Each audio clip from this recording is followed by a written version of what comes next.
सदा सस्वरूपं चिदानन्दकन्दं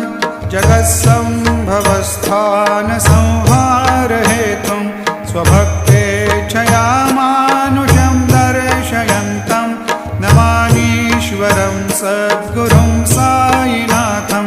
भवद्वान्तविद्वां समार्तण्डमीड्यं